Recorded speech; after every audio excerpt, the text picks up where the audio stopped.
Salut les gens.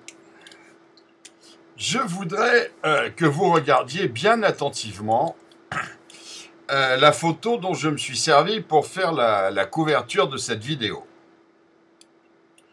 Vous allez y voir des hommes en civil qui passent au milieu de gardes mobiles et en leur tapant dans la main.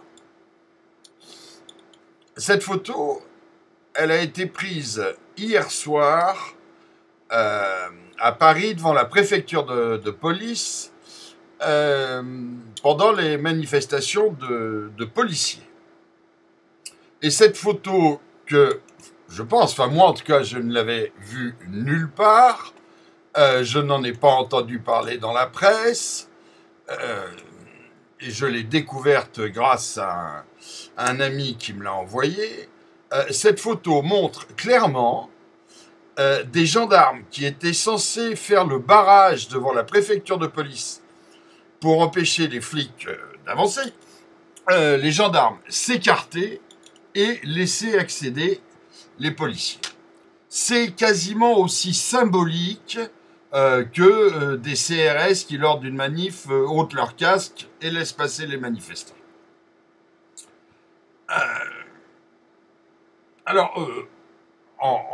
Au-delà du geste de solidarité, cette photo, elle est importante pour bien des choses.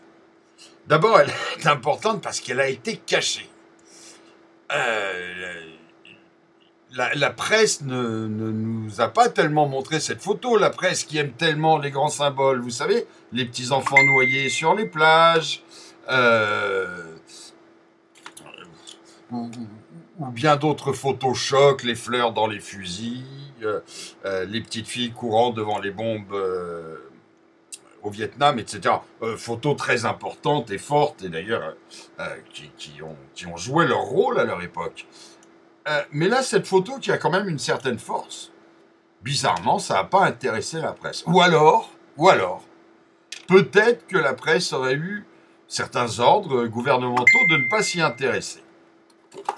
Si mon téléphone pouvait arrêter de sonner toutes les 5 secondes, excusez-moi, c'est... Voilà, j'arrange le petit problème. Vous savez ce que je fais à mes vidéos, c'est pas la Warner Bros, hein, c'est un peu fait avec mes gros doigts à l'arrache. Voilà, je vous prie de m'excuser, ça ne sonnera plus. Voilà, je reprends.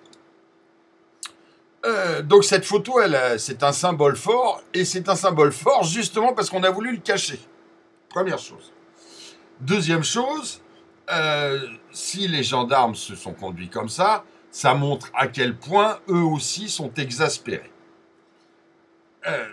Parce qu'on sait bien que, bon, même s'ils dépendent maintenant du même ministère, il y a toujours eu une espèce de concours de bites, on peut dire, entre gendarmes et flics. Et quand ils peuvent se tirer dans les pattes, d'après ce que je sais, tant par des amis gendarmes que par des amis flics, ils le font. Et cette photo, elle est importante parce qu'elle montre clairement qu'il y a quelque chose qui est en train de se passer. Et cette chose qui est en train de se passer, cette colère de la police contre le gouvernement, j'ai très peur qu'elle s'essouffle. J'ai très peur qu'elle s'essouffle et je crois vraiment que c'est notre rôle à tous, à nous tous, qui passons notre temps à dire que nous sommes exaspérés par le gouvernement. C'est notre rôle de soutenir la police. Et là, je vais peut-être faire de la peine à mes amis flics, mais même pas à la limite de la soutenir par amour et dévotion pour la police, simplement parce que stratégiquement, c'est le moment de le faire. C'est une chance exceptionnelle pour les citoyens de pouvoir défiler avec la police, alors que d'habitude, ils défilent plutôt contre. Hein. Alors, ça m'énerve de voir beaucoup de commentaires de gens qui disent « Oui, mais ceci, pendant les manifs, cela. » Je ne vais pas repartir là-dessus dans la vidéo, parce que de toute façon, je trouve que souvent, ce sont des arguments ou bêtes, ou injustes, ou très... comment on dit quand on ne voit qu'une seule chose Pardon, je trouve pas mes mots, c'est pas grave. Mais on a là une occasion unique d'aller dans la rue et de cogner ce putain de gouvernement. Vous savez, l'ennemi de mes ennemis est mon ami. Même si certains ont pu considérer qu'hier cet ennemi était un ennemi, peu importe. Aujourd'hui, en ce moment, l'ennemi de mon ennemi est mon ami. L'ennemi du gouvernement est mon ami. Et je vais vous dire, que ça soit les flics, mais moi j'en ai tellement marre, je les déteste tellement. Si vous saviez comme je les hais, ces enculés, mais comme je les hais, et puis que ça soit PS, Sarkozy et tout ça, vous vous rendez compte la merde dans laquelle ils ont foutu. Depuis que je m'occupe de la meute, évidemment, je me documente de plus en plus, parce qu'il faut que j'alimente mon combat politique. Mais on se rend compte de choses, comment la France a été vendue au Qatar par Sarkozy, comment la France est vendue à l'Arabie Saoudite par Hollande. Et je suis pas en général un grand défendeur des thèses complotistes. Mais là, putain, on se dit que ça peut pas être comme ça par hasard, quoi. Il y a quelque chose derrière ça, il y a un projet. Ces gens sont pas complètement dingues ou inconscients. Ils font de la merde, mais ils la font sciemment. Ils savent ce qu'ils font. C'est de la haute trahison. On est en train de vendre notre pays à des gens qui sont en train, en échange de l'argent qu'ils insufflent dans notre économie, qui sont en train de nous livrer une guerre culturelle, religieuse, qui s'installent chez nous, qui forment des imams, qui construisent des mosquées, qui payent les amendes des voilés, etc. Et tout ça avec la bénédiction de notre gouvernement. Il est hors de question que ces gens nous regouvernent un jour. Et vous savez ce qui va se passer si on les renverse pas. Ce qui va se passer, c'est très simple. C'est qu'au premier tour des prochaines présidentielles, le Front National va gagner. Il se présentera donc au second tour. Et que quel que soit l'âne, avec un porte-jartel qu'on mettra en face du Front National, il gagnera parce qu'il y aura encore plus de 50% des électeurs pour avoir peur du Front National.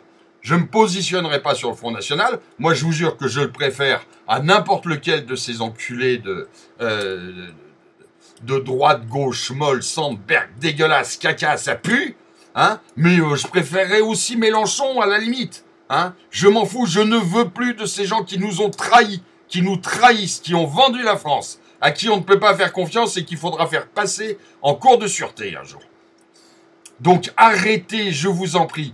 Vos histoires de oui, mais pendant les nuits debout ou pendant les lois El Khomri, les flics nous ont tapé dessus. Déjà, ils faisaient leur boulot. Hein. Et puis, de toute façon, il y a un moment, stop, faut oublier. Il faut profiter de l'occasion qui nous est donnée. Il faut aller avec les flics. Et moi, je serai à toutes les manifestations où je pourrai aller et je vous appelle d'y être à toutes. Et puis, je disais aussi, si c'est pas les flics, j'irai manifester avec les communistes, j'irai manifester avec Mélenchon, j'irai manifester avec n'importe qui, pourvu qu'on foute la merde et qu'on nique ce gouvernement qui nous encule. Je n'en veux plus, nous n'en voulons plus. Donc s'il vous plaît, mobilisez-vous et arrêtez de trouver toujours un prétexte finalement pour pas bouger. Hein. Alors les flics, ils ont pas été gentils, alors on bouge pas avec eux. J'aime bien aussi, même dans les milieux nationalistes dont je fais quand même partie, il y en a qui disent « Ah, Baddaf, il dit qu'il faut pas tuer les Arabes, c'est un traître !» Oui, je suis assez d'accord. Je ne suis pas pour tuer tous les Arabes. Mais putain, il y a quand même des fondés. Comment il s'appelle le mec là du site de malades mentaux, tous unis contre l'islam ou je sais pas quoi. Il a dit j'étais une couille molle et un traître parce que je dis qu'en effet il y a des bons musulmans et qu'il faut savoir faire le tri. Et puis si aussi je fais un truc ignoble, je vends des t-shirts, ils supportent pas. Enfin bon, putain, au lieu de se diviser, de toujours trouver une raison pour pas y aller, si on y allait tous ensemble un peu une fois. Réfléchissez-y, bordel. Je vous embrasse.